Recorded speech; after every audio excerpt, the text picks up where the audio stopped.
So I'd love for you to start this off with the story of your headmaster at 16 years old changing your life by having a difficult conversation with you, Mhm. because that person at 16 is so different than the one I see today. You're 25 now, I believe.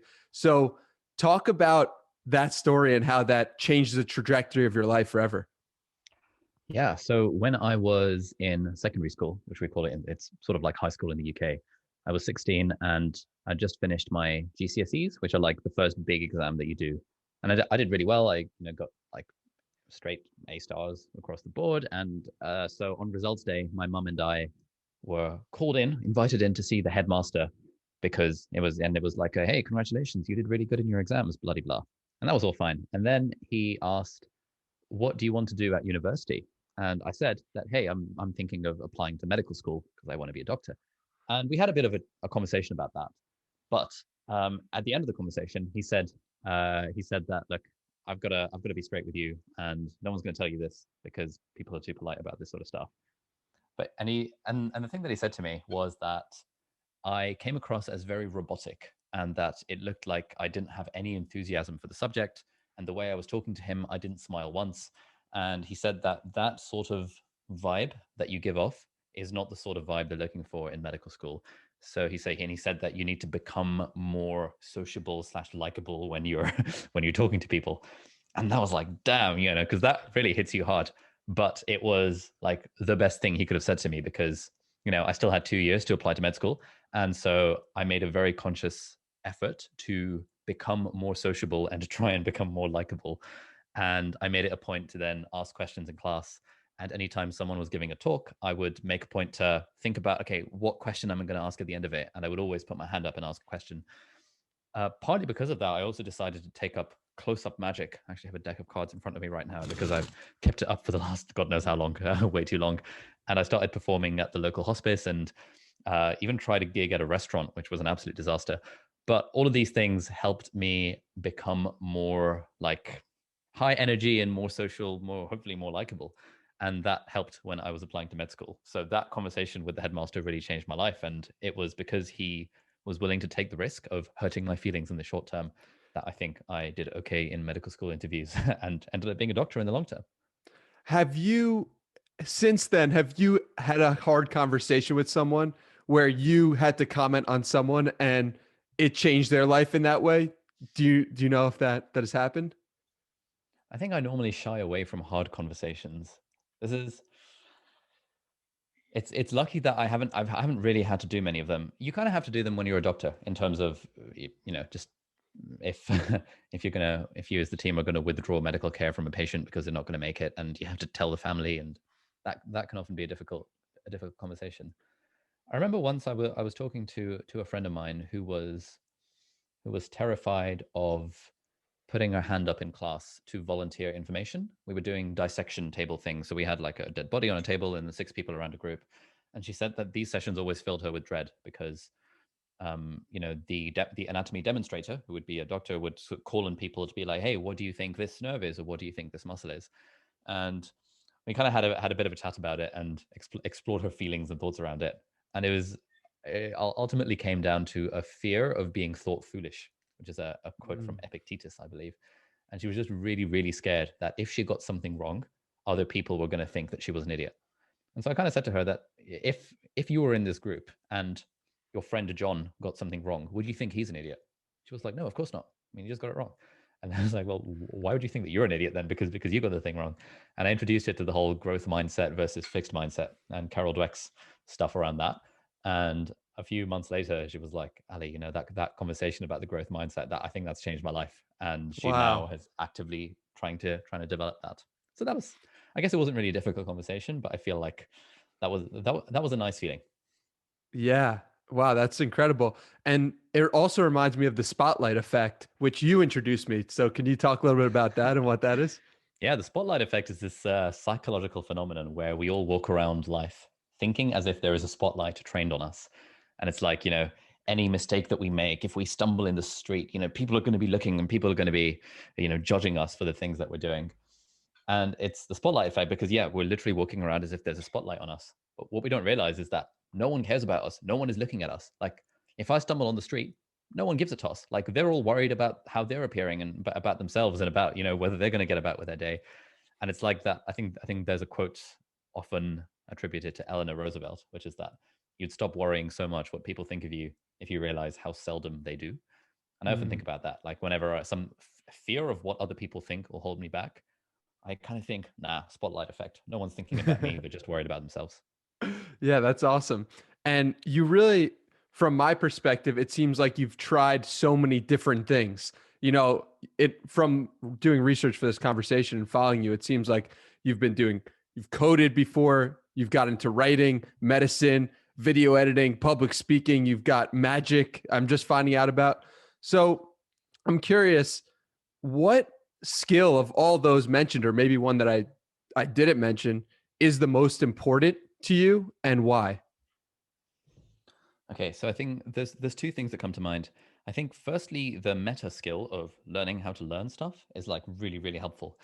It's helpful if you're a student studying for exams because the more you learn how to learn effectively, the less time you spend studying for your exams, which means you actually have gallons and gallons of free time at school and university to do whatever else you want.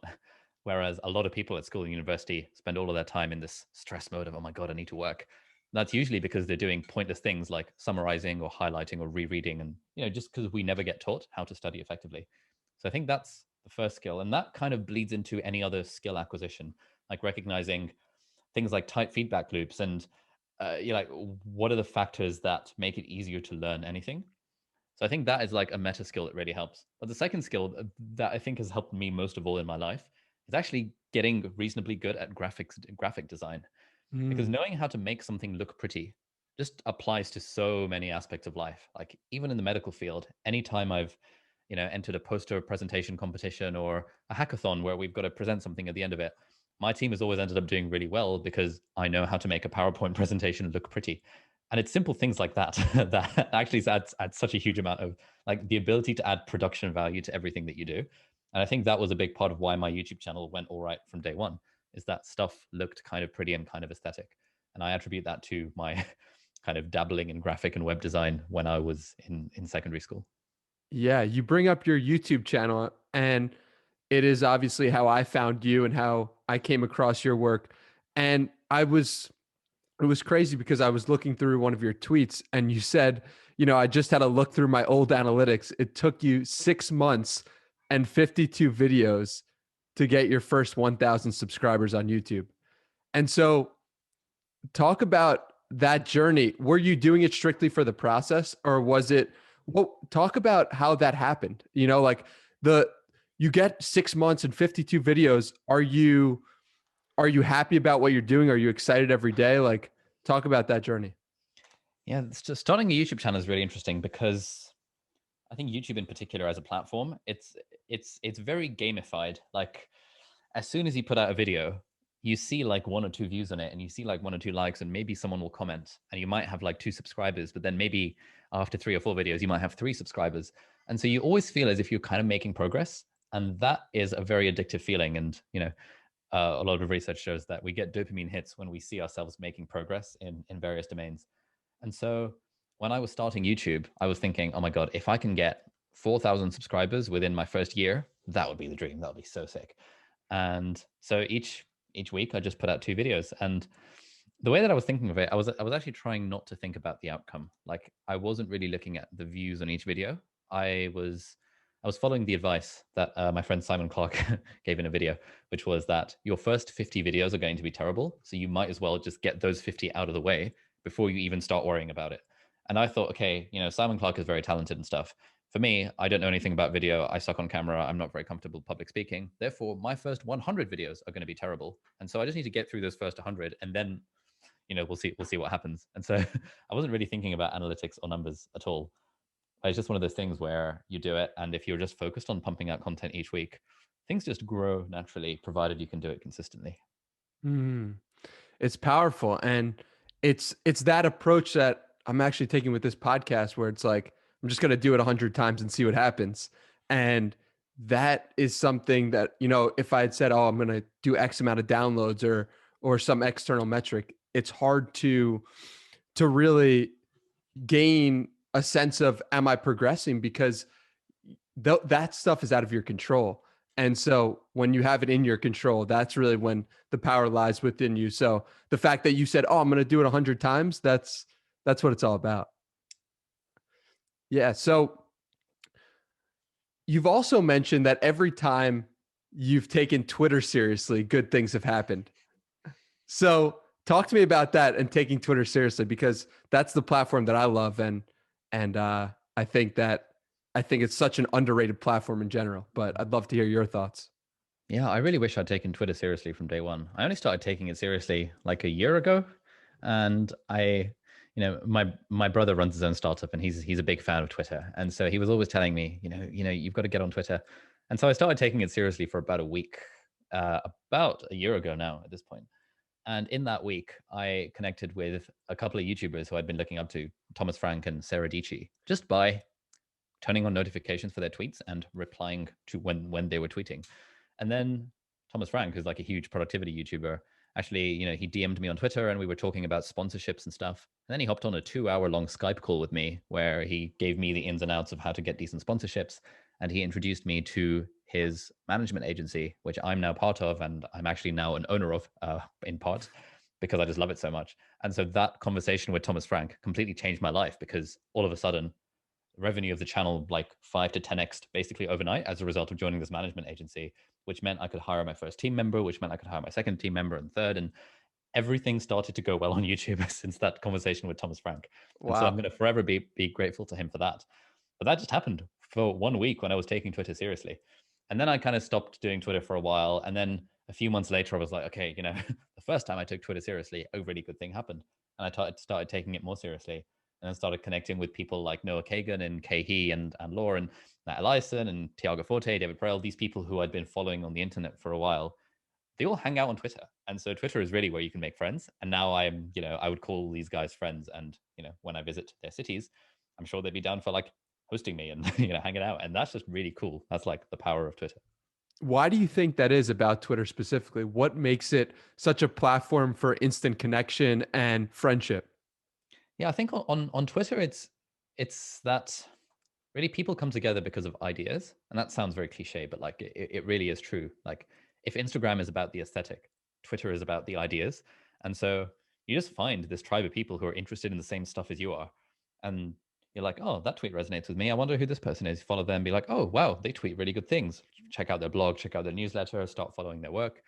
And eventually, when you build a relationship with these people by replying thoughtful things and stuff, they start to recognize your name. And now you're like, oh, damn, we're part of the same group. And actually, 2 weeks ago, there's this other YouTuber that I really look up to who replied to one of my tweets, and I saw that he was following me, and I was like, oh, hello. So I sent him a DM, literally saying, hey man, I think we have a lot in common, and we should be friends, lol. And he replied immediately, being like, my thoughts exactly. And I was like, yes, so good. So I was really scared about this thing of I want to be friends with this guy. I don't know if I'm allowed to just say that up front. And I said it, and then we had a phone call, and now we're friends, and we're gonna hang out post lockdown. So, mate, power of Twitter. I'm so grateful friendship is working out for you. Maybe you could find a wife there. I know that's one of your 2021 goals is to find a wife. Yeah, So dude, it's that would be like the dream. so how, it's really interesting because you just put out, one of my goals for 2021 is to find a wife, and I thought it was a joke at first. And I was like, It sort of is a joke. but at the same time, like, It's partly a joke and partly serious. what So I think, percentage? yeah, 50-50? Like, probably about 50-50.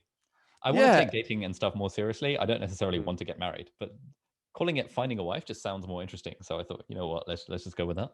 right. No, and it's just fascinating because you're open about that and saying, like, listen, like, this is one of my goals, and this is how I'm going to tackle this goal by making sure the time is blocked out on over here. Like, that is so crazy to me. That is so interesting that you would take that approach. And it's like that analytical approach to everything. You're doing that not just for becoming a Gymshark athlete, you're doing that for finding a wife. And it's fascinating, your mentality. So you're writing a book now, right? And it seems like you're having trouble writing this book from following you. Is that accurate? Were you having trouble writing the book, or talk to me about that, the struggle? Hmm. Yeah, writing the book has been quite a struggle so far. It's been a struggle in just like lots of different ways. I don't like to over glamorize the struggle because I think there's a lot of like struggle porn out there, like, hey, look how hard I'm working and blah blah blah. And it's not like objectively hard work. Like being a coal miner is hard work. Writing a book, typing away on a computer is not that hard. But it's just been a lot of things that I've had to deal with that I'm just not used to dealing with. So, for example, external expectations from publishers and deadlines, and having to do a book proposal to convince people to buy the rights to the book because we've got a deal in the UK and now we're trying to get a deal in the US and internationally, and that requires a proposal.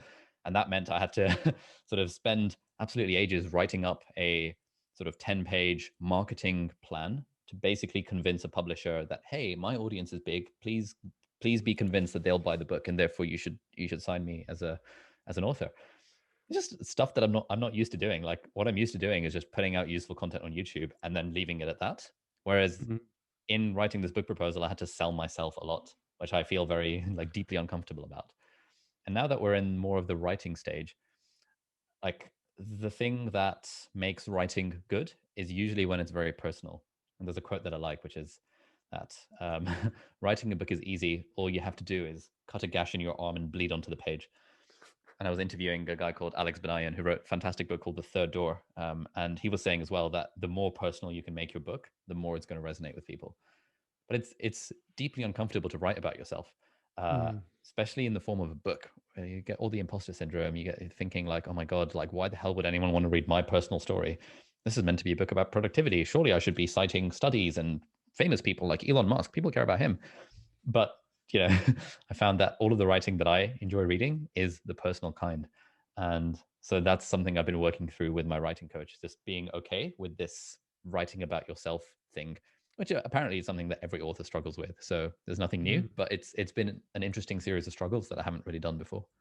On the back to the selling yourself to the publisher, what was your thought process in terms of going to a publisher as opposed to just self-publishing because your audience is massive and I feel like if you did that would sell. What was the appeal?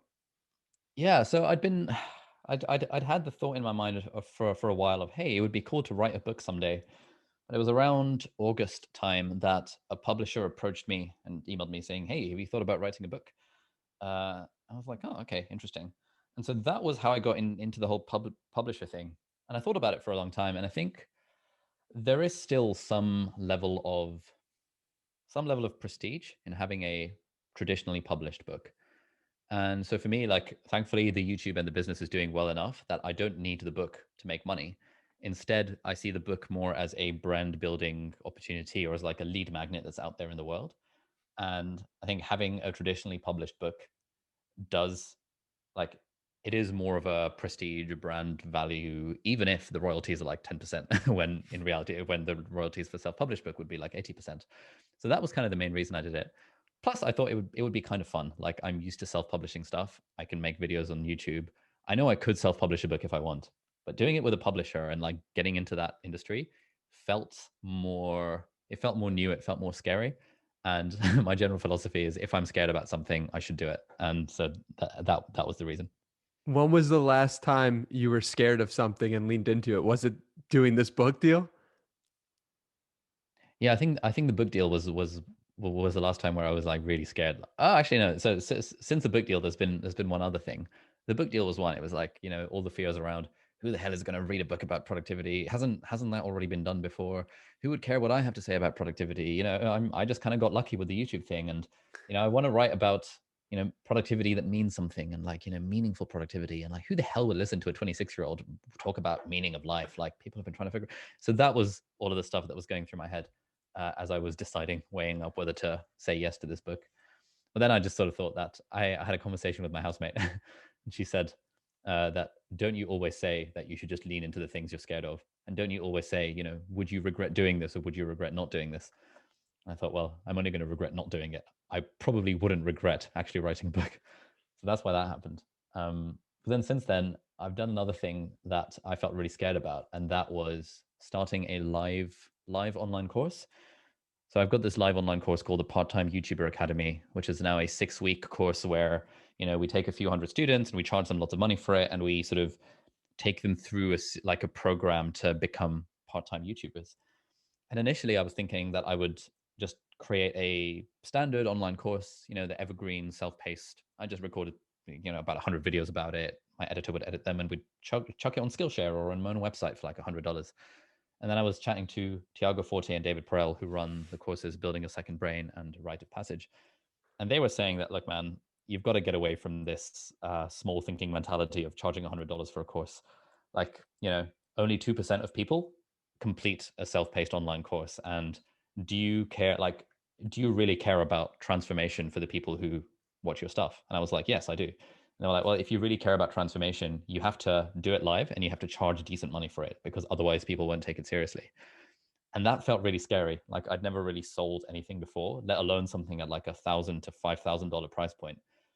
And I was like, you know what, this feels really scary, but that's another case when leaning into the fear is helpful. And so we ran our first cohort in November of 2020, and that had about 400 students, and everyone, or rather most people, loved it. And we've just sold out of our second cohort. We opened the cart earlier this week, and within 4 hours, we'd sold out of all our spots. And yeah, this course has now generated about $800,000 in revenue just off the back of this conversation with Tiago and David, who were like, mate, you've got to do this as a live course. So yeah, leaning into the fear really helps. There you go. And there's also the power of Twitter coming back, because I don't know if you met them through Twitter, but I know they're huge there. So it's crazy how one conversation can just have a huge impact like that. And specifically going onto the YouTube track and the course track is like, if you're looking at that, and do you separate, let's say I'm trying to grow this podcast, right? And I want to grow this podcast on YouTube. Is that different than someone who's strictly becoming a YouTuber or recording videos front face? Do you think about that differently? Is that a different approach?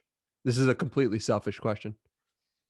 I think it's a slightly different approach. If you're trying to grow a podcast on YouTube, you don't really have to worry about generating ideas. The ideas will come from the content that you're creating anyway. And so growing a podcast on YouTube is more about a repurposing strategy rather than an idea generation strategy. You also don't really have to worry about storytelling. You don't have to worry about keeping the videos engaging, because presumably you're going to do what Joe Rogan does and just have clips, clippable moments from the podcast, which is a great way of growing a podcast on YouTube. So all of those things, like it's probably easier to grow a podcast on YouTube than it is to become an actual YouTuber, just because there's so much more to worry about when you're being an actual, a proper YouTuber. That's interesting, because it's like one of the things that you see Joe Rogan do it. He clips up 1 million clips, or he has a team do it, and then he has thousands of pieces of content. And do you subscribe to the theory like the more content, the better, and just build a library of content? Is that the approach? Broadly, yes. Yeah, I think given everything, given that all news feeds are algorithmic these days, you're not really going to oversaturate the audience. This is something Gary Vaynerchuk says a lot, that the people who engage with you most will be seeing your stuff the most, and that's great. So yeah, I think basically the more content, the better. And Gary Vee says 100 pieces of content on every social platform every day. And, that's a good ideal to aspire to. I think he says, 100 pieces of content a day. And he's like, well, 50 of those are on Twitter, is like what he says. But anyway, you've mentioned before that Tim Ferriss has made the biggest impact on you other than your family. And first off, I'm curious about why Tim Ferriss. And then I'm also curious who's second in that list of who's made the biggest impact on you. Oh, okay. So I'd say Tim Ferriss has probably had the biggest impact on me outside of my family, because of the 4-hour work week. So I read that when I was 17, I think.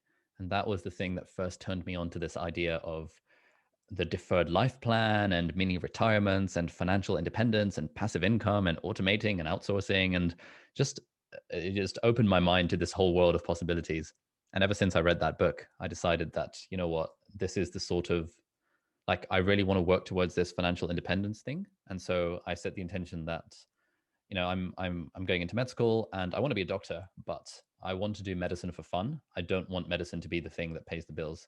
I want to have my own like tech startup or something that generates passive income that can pay the bills. And so that became my North Star for the next like 8 years. And because I always had that in the back of my mind, I think that was what helped me set up my first business and my second business and my YouTube channel and the third business and all these things. And so just through that book, I would say that Tim Ferriss had changed my life, but also through his podcast that I started listening to, I think in 2016, just coming across and finding really cool and interesting people through his podcast that I hadn't known before. So yeah. And the weird thing about that is that I've only consumed like 2% of Tim Ferriss's content. But if I were to meet him in real life, I'd probably break down in tears because of how much of an impact he's had on me. And so sometimes if I'm feeling sad that a video isn't doing very well, I kind of think of that and remind myself that your impact on someone isn't necessarily proportional to how much of your content they consume. That I love that. And who's second on your list of the biggest impact on you? Yeah, I think second on the list would probably be Austin Kleon. And in fact, just like yesterday, I ordered these 3 books on Amazon Prime. This is Steal Like an Artist, Show Your Work, and Keep Going, which is Austin Kleon's like triple trilogy thing. And it was Show Your Work that I read in 2015, late 2015. And that was the thing that encouraged me to start my personal blog. He calls this a book about self-promotion for people who hate the idea of self-promotion. And in the book, it's like very short. It takes like 10 minutes to read. He just basically broke down all of my fears about putting myself out there online. And so I started my blog in January of 2016, which is 5 years ago now. And that was the baby step that I needed to become comfortable with putting myself out there online. And if it hadn't been for the blog, I probably wouldn't have been comfortable to start the YouTube channel. And if it hadn't been for the YouTube channel, you and I wouldn't be talking right now. And so I'd say Austin Kleon is probably number 2 on the list of people who's most changed my life through writing this fantastic book. Yeah, those books are incredible. I've read through those books so many times and sent them off as gifts, and they're really incredible. Mm. And so, what were some of your fears when you were just starting out? Was it like, oh, people are going to judge me? Who am I to post my stuff? Talk to me about those fears in 2015 when you're just getting started. It was exactly that. It was, the fear when I was just starting out. People are going to judge me. Who am I to talk about this stuff? People are going to think I'm a narcissistic, arrogant twat for having the audacity to have my own, aliabdaal.com as a domain name. Who would listen to what I have to say anyway? What's the point of doing this? There's all this sort of stuff in my head. But then I read Show Your Work. And actually my very first blog post in January 2016 was called How to Get Over the Fear of Personal Blogging, where I kind of realized the power of writing a blog post to help solidify your own thinking. And so I sort of wrote that as a pep talk to myself, basically saying, point number 1, people will judge me. Point number 2, no one will care what I have to think. Point number 3, how am I qualified to write about stuff? And I just kind of broke down all of those points using the fodder from Austin Kleon to Show Your Work. And that's how the blog started. I love it because my first blog post was just start, and it was just about starting and getting going. And like, those first moments are what you'll remember forever. Like, and that's exciting because, 10 years from now, you'll be able to refer back to that blog post and have that record. It's such an interesting thing. One of the things that I love that you do is you have these deep dives on your YouTube. And I'm curious, who's the most interesting person that you've had on that? Is it Austin Kleon? Most interesting person. I don't like to think of people as having different levels of interestingness. It's just like a model that I try not to subscribe to because I think, Yeah. yeah, Why not? yeah. Why not? So Let's talk about it. I think, most interesting person. It feels a bit dirty in my mind to be rating people on their interestingness. I think because I've often had the fear myself that maybe I'm not interesting enough when I'm in a conversation with someone, and if I'm having a conversation with someone, I'd sort of feel the need to eject from it as soon as possible so as to not run the risk of not being interesting enough to have the conversation with them. And one thing that I've realized over time is that everyone is interesting. It's just, how deep do you want to go? And so I try to not think of people in the sense of this person is more interesting than another. Yeah, I love that. And that's really interesting because it's like everyone, if you ask questions about them, has a story. And it's I like that. I'm grateful that you brought that perspective. So with those deep dives, why'd you start that? Because I think that was such a fascinating idea. And I love seeing those long form conversations where you just act as the interviewer, where you're in my seat basically, and you're just talking to people. Why do you decide to get going on those? Yeah, so I started the deep dive series, I think because about a year ago, I was asking myself the question, which I often ask, which is that where is my brand slash content going to be in 10 years time? And I was thinking about Tim Ferriss and the Tim Ferriss method of initially it was all about him. He was writing the books and it was all about him. But then in like 2014 or 15, when he started the podcast, it switched to not being about him, but actually being about shining the spotlight on other people.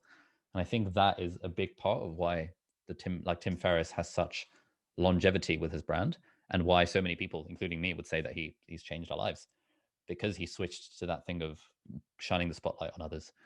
So I was thinking, okay, given that I want to be the next Tim Ferriss, why don't I start doing this like from now on? And so I listened to a load of his podcasts on other podcasts where he talks about the art of podcasting. And one thing he always says is that when you have a podcast, you can just have conversations with people that you wouldn't otherwise get to have conversations with because you know, the pitch of, hey, come and do a live stream on my YouTube channel that has 1 million subscribers is a pretty compelling sales pitch for a lot of people. Whereas, hey, I'd like to be your friend, let's chat, is not a very compelling sales pitch for a lot of people. And so Except that one guy except on that one Twitter. guy. Yeah, exactly. It works on Twitter, but otherwise, yeah, I think and I kind of view the live streams as an excuse just to have a conversation. They don't perform very well, actually. Like all the live streams we've had so far have resulted in a negative subscriber growth. Like people No actually way. unsubscribe when they see a live stream because they're like, what the hell, 2 hours? Which I couldn't care less because I actually care much more about having the conversation. Yeah, that's great that you don't let it affect you. Do you think it's because it's gotten to such a tipping point that you don't let it affect you? Would it affected you at 1,000 subscribers? Like, what do you think about that? Yeah, I think if I had 1,000 subscribers and I was losing 100 every time I did a live stream, I would think, okay, this is not a good business decision. But when you have 1.3 million and you're losing like 50, you're like, you know what? I will happily lose those 50 subscribers to have a conversation with Austin Kleon. Yeah, that makes sense. And one thing I love about you is you're just such a curious individual. You're always asking questions and you're always, it seems like trying to figure out something next, like what's next. And you actually have something on the bottom of your website where you're just asking people to have a coffee. Or you said if you fancy taking a trip to the UK and want to chat, I'll buy you a coffee, no questions asked. And I think it speaks to your level of care for the audience and also your curiosity. So where'd you get that idea to start this free coffee for anyone who wants it? Yeah, so the free coffee idea is great. I got it from a guy called Patrick McKenzie, who goes by the online name Calzumius. He used to post a lot on Hacker News and now has a blog, now works for Stripe in Japan. But I used to browse his blog a lot because it was all about like software engineering and I was super into that stuff. And I saw that on his About Me page, he just had a line saying, hey, I live in Tokyo in the whatever region. If you're around the area and you want to chat software, message me or email me and I'll buy you a coffee, no questions asked. And I just thought, wow, that's such a great way of meeting people and using your like internet fame as a way to actually hang out with people in real life. And so about a year into my YouTube channel, when I when I took my website seriously, I just put a little thing on my website saying, hey, if you happen to be around Cambridge, email me coffee@aliabdaal.com and I'll buy you a coffee, no questions asked. And in the last like 3 years, I've probably met up with at least 100 people through that. And some of them have ended up becoming friends. Some of them I'm still in touch with. A couple of them have even started working for me. Have I had any romantic prospects because of it? No, I haven't. But I'm holding out hope that maybe one day that'll happen. But it's just been great. Like you get to meet people in real life and share the human connection in a way that isn't really possible online. Yeah. And why have you kept it up? Like like do you plan on keeping it up forever? Or do you think you'll take that down at any point? Like at what point is this like unfeasible or does it make sense? I like the idea of keeping it up forever. It started to get to the point a few months ago where it was starting to become unfeasible because we'd be getting kind of 10 emails a week, and it's like hard to make the time to have 10 separate coffees a week, especially because I still have to make content, and I think I was still working as a doctor at the time. But one thing we realized is we can just actually have Tuesday afternoons as a come and hang out with Ali day, and so I would just sit in a coffee shop in Cambridge town centre, and people would come in and just hang out. And it was great. Like often we'd have like between like 4 and 8 people at a given time. So And awesome. it became sort of like a group hangout where they would then become friends with one another. And it wouldn't just be, them asking me questions, but it was just like a general, we're going to hang out and chat about whatever. So that worked really well. And so I think that's a way of scaling up the ability to meet people one on one. That's so cool. I love that you do that, man. And one thing that I wanted to talk to you about separately is that it seems like you're really comfortable with yourself. And I only know that, or it seems that way because of YouTube, watching your videos, and it comes across like you're very comfortable with yourself. Do you think that's true? And if you do think it's true, how have you gone about developing that comfort with yourself? Yeah, I think I'm comfortable with myself in a lot of ways. I think the main one is that I just don't care if I look like an idiot. And I think just again, Epictetus's thing that most of humanity's problems come from the fear of being thought foolish, and I just have zero qualms about being thought foolish, which lets me do things like talk about my love life on the internet, or like talk about my bowel habits, or just like stupid things like that, um, which I guess gives the impression that I'm comfortable with myself. I don't really know what that phrase means. Like if someone were to tell me that I was arrogant and mean, I would feel absolutely devastated because I don't want to come across as arrogant and mean. But if someone says to me that, oh, your nose is too big, or I don't like your videos, it's like, okay, cool, that's fine. You post those sometimes on your Instagram stories. You're happy to share. You're happy to be like, look, this is what someone said about me that's mean, and it's just really interesting to me. Yeah, I love getting hate comments. It's great content for my Instagram story, and it means I don't have to worry about creating content for Instagram if I can get enough hate comments. I love it. So you've obviously been doing YouTube now for 3 years, and so I'm curious, what's one feature you'd like to add to YouTube if you could on the back end? Is there something that you wish you could say like, oh, I wish they had this feature? Good question. If there's one feature, okay, so I've got two features I would add to YouTube. Number one would be the ability to A/B test titles and thumbnails from within YouTube itself. Just because title and thumbnails are such a ridiculously important part of having a good video. And if you really want to be data driven in your approach to titles and thumbnails, you have to use external software like TubeBuddy, which is like $50 a month to be able to A/B test thumbnails. So we do that, and it's helpful. But it would be nice if we could upload a few different thumbnails to YouTube, and it would figure out, because it can, like algorithmically, what the most clicked one is. That would be the dream. The other feature that I think would be nice, nice for YouTube to have, is a way for, and there are ways to hack this with Chrome extensions, but just a way for your YouTube homepage to not show your analytics front and center. Because I don't know if you've had this when you upload videos, but you see how your video is performing relative to your last 10 videos. And so if you get a video that's like 7 out of 10 or 8 out of 10, that means it's doing badly. If it's 1 or 2 out of 10, you're like, yes, I'm winning at life. And I found my self-worth and self-esteem to be far too correlated to that particular metric. And so over time I've gotten better at not really caring about it. But it's one of those things where I think I feel like it would be healthier for everyone if that metric wasn't front and center. But they want to keep you addicted to the platform as much as possible and just make you feel good or bad depending on the day. Exactly. Yeah, it's kind of messed up of them. But I guess that's their whole approach, and that's how they make money, keeping you on the platform. Um, so you have 1.3 or 1.4 million subscribers.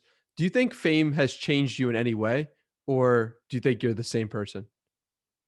I think fame has made me more comfortable with who I am, Hmm. in that, like, in the past I would have probably thought maybe it's weird to be open about like how much money you're making. Maybe it's weird to be open about the fact that I'm looking for a wife. But when you have like a million people following your YouTube channel that seem to love that sort of content, you kind of think, oh, well, it can't be that bad. Maybe some people will find it weird, but there are enough people who don't find it weird to sustain a very lucrative full-time living for me. So that's great. Um, I so one of the few types of comment that sort of gets to me in some capacity is when people say stuff like, "Hey man, I've been following your channel since 2017. Back then, you were all you cared about was helping people and you were authentic, and now it seems like all you care about is making money and the only videos you do are sponsored videos, and it's just obvious that you now or the only thing you care about is money." I often think that there must be some kind of truth to that. Maybe the way I come across on YouTube has changed over time as I've become more famous and more rich thanks to YouTube. But I think it's like I cared a lot about money at the start. I just didn't have much of it. And the weird thing about YouTube and all of these platforms is that as the creator, you do have to create that image that, hey guys, I'm not doing this for me. I'm doing this for you. This is entirely altruistic. I'm not doing it because it makes me good money. I'm doing it because I want to help you out. And, we're all friends here. And that very somewhat sinister parasocial relationship is what fuels people following channels on YouTube and TikTok and stuff. And so there is always an element of that. And so, yeah, I probably have been changed in inverted commas by fame. But then people who like my friends from university often comment that, hey, it's great to see how you're still being yourself and still talking about marriage and still being weird, even despite the fame. So I'd like to think that the fame hasn't changed me that much, but there's probably an element of unconscious bias where I don't notice that it has. Yeah, you mentioned that that's the one comment that can potentially get under your skin because you think that there's potentially some truth to it. Is that right? I think so. Yeah. I think the comments that would get under my skin, and a lot of other creators who I'm friends with have this issue, have this as well. The ones that get under our skin are the ones where we know that there is an element of truth to it. So it's a truth about life. When someone points out something that is slightly true, you get Hmm. mad about it. It's so weird how that works out. Well, it's been a pleasure having you. Thanks for having me on. This has been a lot of fun. Awesome.